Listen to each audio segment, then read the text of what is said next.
PKR లోటు లేకుండా పార్టీని ముందుకి తీసుకొని వెళదామని వాళ్ళతో చేరాను. అసలు జరిగిన దానికి నీతో క్షమాపణలు ఎలా అడగాలని నేను ఆలోచిస్తుంటే నిన్ను చంపటానికి వాడు మనుషులను పంపిస్తాడా? చాచాచా, ఇంత దారుణమా, ఇంత దిగజారుడుతనమా? నేను తప్పు చేశాను బ్రహ్మ, నువ్వు నన్ను క్షమించాలి. ఇందుకోసమే వచ్చావా?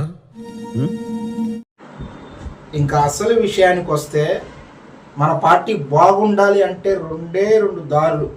ఒకటి, నువ్వన్నా సీఎం అవ్వాలి, లేదా నువ్వు నన్నన్నా సీఎం చేయాలి. ఇందుకోసమే వచ్చావా?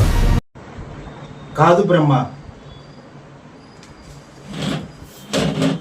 ఇప్పుడు నేనైతే పేరుకే సీఎం, వెనక నుండి బ్రహ్మ అంతా నడిపిస్తున్నాడు అంటారు. ఆ పేరు నాకెందుకు?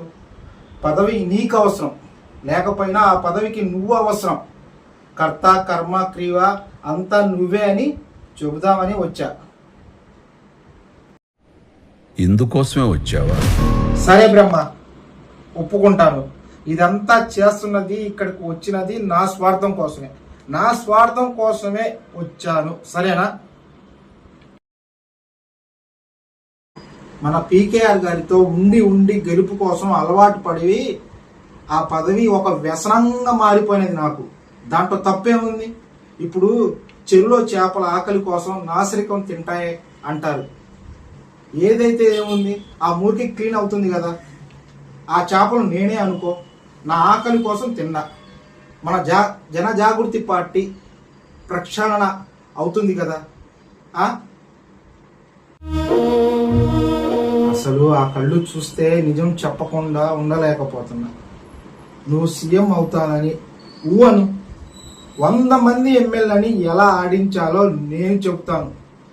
జస్ట్ ఒక్క ఊహను బ్రహ్మ.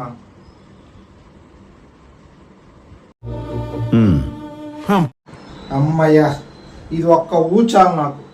ఇందుకోసమే వచ్చావా అని అడిగి అసలు ఈ భూమి మీద ఎందుకు వచ్చానా అని గుర్తు చేశావు నాకు. నేను చూసుకుంటానులే, మాటల్లో కాదు చేతల్లో చూపిస్తాను.